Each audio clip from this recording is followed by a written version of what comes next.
Hello, everyone. We're going to get started not with number five, but with two quick honorable mentions from 2019. The first of which is Knives Out. Knives Out was a movie that I thought was really enjoyable from start to finish and well made in every respect. But nothing it did really stood out to me as being great. Really good writing, good cinematography, good performances, good everything all around all the time, but nothing really stuck with me or affected me all that much. The humor was well executed, but I didn't find myself thinking about it after the fact, quoting lines, or laughing to myself about a humorous moment after having watched it. If you're looking for a good movie to watch with a group of people, this would definitely be a major recommendation. I think it's great for getting people to discuss both throughout and after the film has finished with their guesses, theories, and thoughts on the solution to the whodunit mystery that the film presents. And I think it is really enjoyable and will get laughs out of just about everybody in the room while you're watching it. It might not be the funniest movie or stick with you long after you finished it, but it is a really good time. Parasite is a movie that I felt similar about. It's a movie that I thought was really good, start to finish in every respect. Screenplay, especially, was just about the tightest and most precise I've seen in years, but it only did things that I thought were great on a handful of occasions, things that really stood out to me and stuck with me after the fact. I don't think about the movie as a whole much. I mostly think about select moments and scenes that I really appreciated. I won't get into what they are. This is all going to be spoiler free for anybody who hasn't already seen these films. Parasite is currently free on Hulu, and I would highly recommend you check it out. It wasn't quite surprising enough or weird enough for me, but I've seen a lot of movies and a lot of weird movies at this point. I think for the average viewer, this movie will be outside of what I would call their comfort zone, but close enough to it that they'll be able to enjoy it. I think that's why it did so well at Cannes and the Oscars and in the box office, even, regardless of the fact that it's a subtitled film from South Korea. And there are a lot of people in the United States and Canada who flat out will not watch movies or shows if they have subtitles. So this film's success, in spite of all those factors and its quirkier qualities, uh, I think speaks to its immense quality. So I would definitely recommend it. It's currently free on Hulu, just not my favorite from this year. Starting off the bottom of the list at number five is a choice that might prove a little controversial: Apocalypse Now Final Cut. I understand that Apocalypse Now originally came out in the 1970s in theaters, so it's not a film from 2019. However, Apocalypse Now Final Cut splits the difference between the theatrical cut and Apocalypse Now Redo. If you're unfamiliar with Redo or Redux, however you prefer to say it, that is the 4-hour version of Apocalypse Now that had a number of obviously cut scenes added back in that were not in the original theatrical release, which was about 2 hours and 40 to 2 hours and 45 minutes long. Apocalypse Now Final Cut splits the difference between them. It lands at about 3 hours exactly. It's got enough new content compared to the theatrical cut to fill out a couple elements of humor, a couple characters and plot lines, so that they felt more satisfying and rewarding without dragging on and adding in a bunch of elongated sequences that were very dull the way that Redo did. The improved picture and sound quality is also fantastic, and getting the chance to see the film in a theater was amazing. It was on the list of older films where if I had a chance to see it in a theater, it would have been one of my top 5 choices. It holds up so well that I think you could release it nowadays, at least the restored final cut, and a lot of people wouldn't know that it was nearly 50 years old at this point. The film is available for digital rent and purchase and physical purchase at just about every online retailer. You can rent it on YouTube, Amazon, purchase it on Amazon, purchase a physical copy of the 4K 40th anniversary Apocalypse Now Final Cut to have mailed to your door while you're stuck in quarantine. You can get your hands on it. It was not relegated to just a theatrical release, but there is nowhere that you can watch it for free. I would recommend watching the theatrical cut and then Final Cut just to see what the differences are. But if you're the type of person who doesn't like to watch films more than once, or if it's too long, or you think it might be too old to fit your taste, and you're only going to pick one of the three versions to watch, I would say definitely watch Final Cut. It is the best version. Coming in at number 4, we have The Lighthouse. The Lighthouse is what I would call a nightmare comedy. It's not really a horror or a psychological thriller, though it does have elements of those and of classic mystery films. So, without it feeling overly terrifying or tense, it just kind of feels strange and upsetting and miserable in a way that is reminiscent of a nightmare. But it is, if not funny, at least humorous throughout, for a variety of reasons, both dialogue and bodily functions performed by Willem Dafoe. I think the movie is excellent. I think it is very art house and not for everybody. If you don't like movies that are strange or slow or old or anything like that, don't watch it. But the performances that Robert Pattinson and Willem Dafoe give are just about the best, if not the best, of both of their careers. The writing and the use of language and how accurate it is to the time is nothing short of astonishing. It is definitely the screenplay that impressed me the most from this year. Robert Eggers, the director, has a great eye for historical accuracy. This film looks and feels like you have been transported back in time to two old salts actually working a lighthouse. It is wet and windy and filthy and salt covered and grimy and just awful, but it looks fantastic in black and white. And I think it all added to the film's feeling of authenticity that really pulls you into the world. So I would highly recommend The Lighthouse. It is currently free on Amazon Prime. Third film of the year is Midsommar. It is currently available for free on Amazon Prime. I'm not going to go too in depth on it, as I already did about an hour and 20-minute long review and analysis of the film. But overall, I'd like to say it is, especially after I've recently revisited the original Wicker Man, which is currently on Netflix, Midsommar is definitively the best folk horror film that I have seen, and may be the best folk horror film of all time. I still have to compare it to The Blood on Satan's Claw, which I've yet to view, but I have a feeling Midsommar is going to hold up a bit better. Midsommar's main conceit of being a horror film that takes place in broad daylight and a colorful locale is absolutely fantastic. Midsommar holds up incredibly well as a comedy upon repeat viewings, even after the mystery and the tension has been quote-unquote spoiled by the end of the first viewing. So it is a film that I've found significantly more rewatchable than the director Ari Aster's previous film, Hereditary, which I think might be objectively just a bit better put together.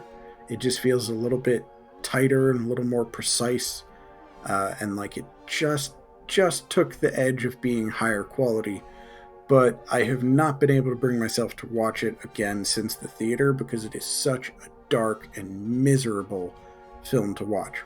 However, if you haven't seen Hereditary, I would highly recommend watching it at least once. It is also currently available for free on Amazon Prime.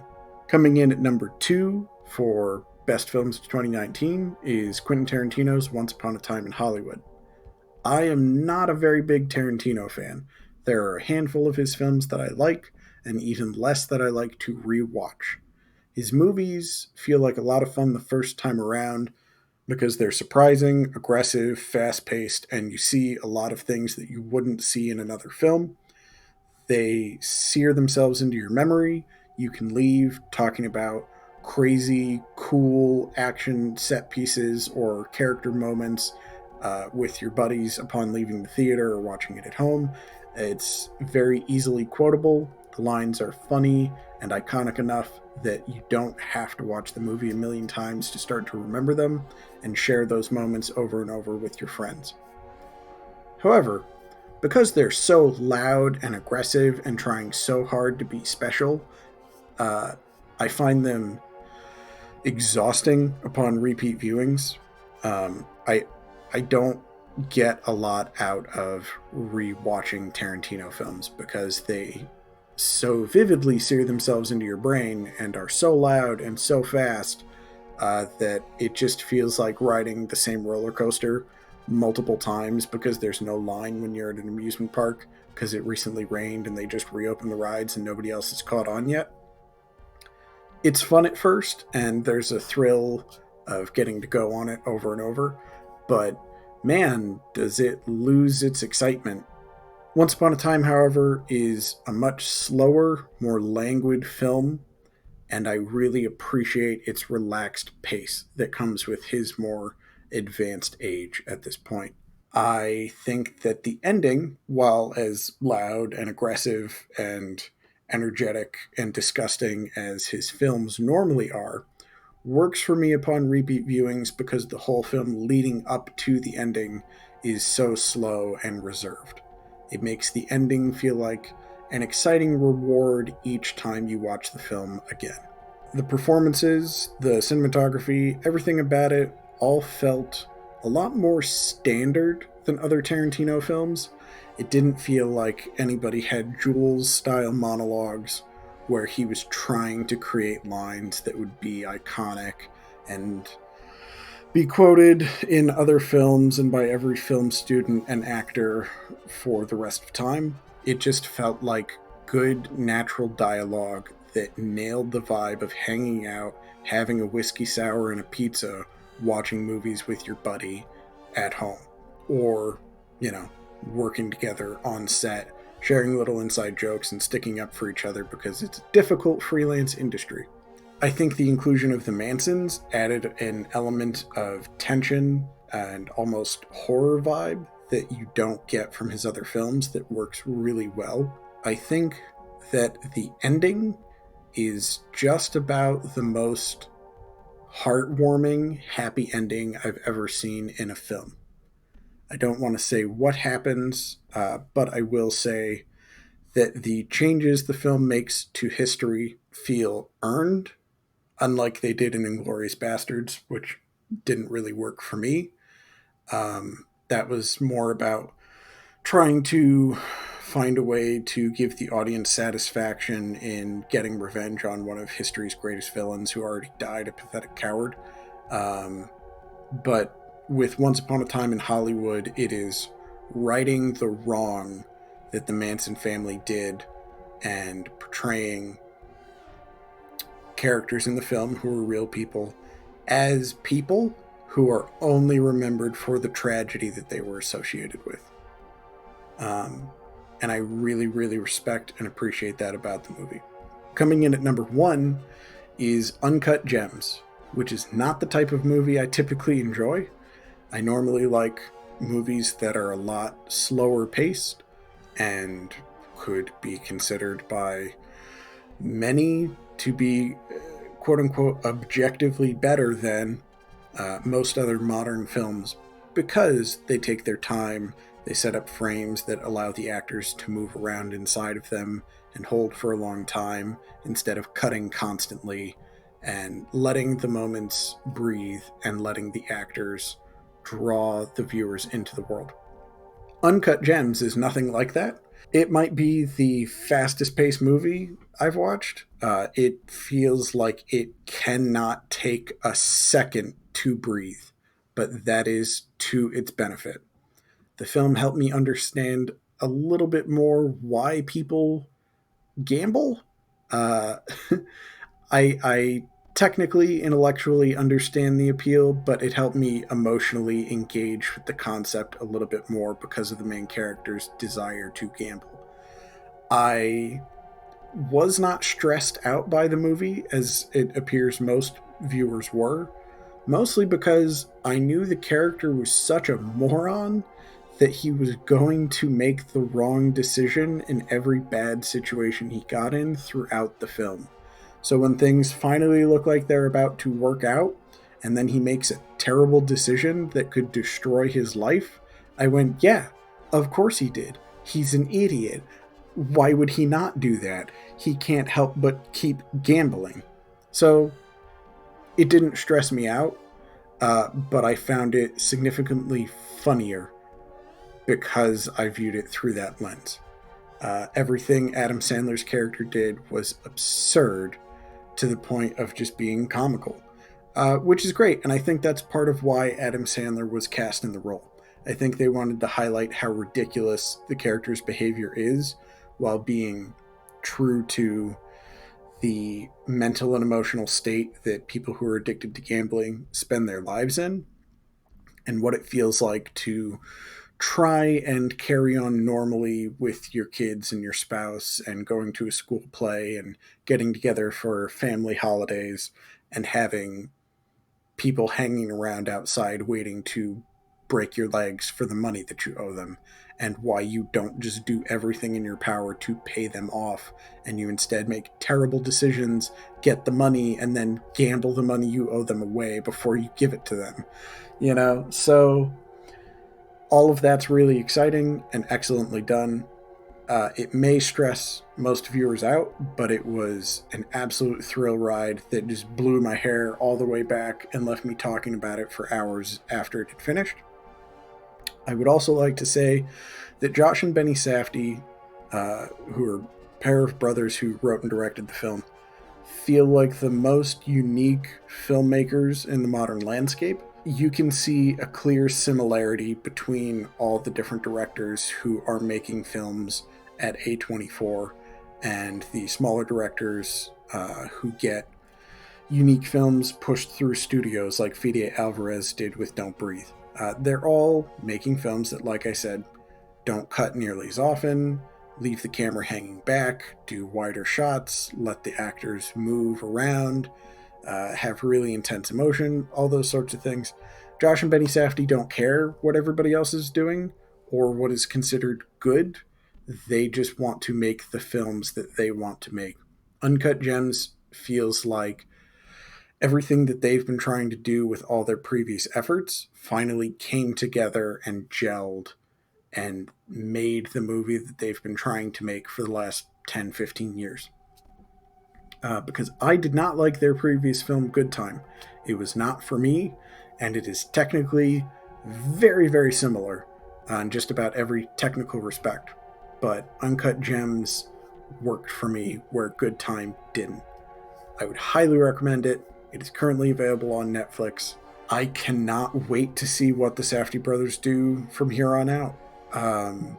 Everybody else, I can pretty much tell the direction that they're going in based on their interviews and the films that they've made, but these guys are a complete mystery, and they feel like the closest thing we have to a new Martin Scorsese, where they're these gritty, fast-paced, criminal New York City stories being told about real people and presented in a way that doesn't just feel like a movie world, but feels as close to real life as you can get. And I just think that that's exhilarating. So, Uncut Gems, best of the year, completely took me by surprise. Everybody should give it a shot. But if it's stressing you out or exhausting you, don't push through it. Just, shut the movie off, watch whatever works for you.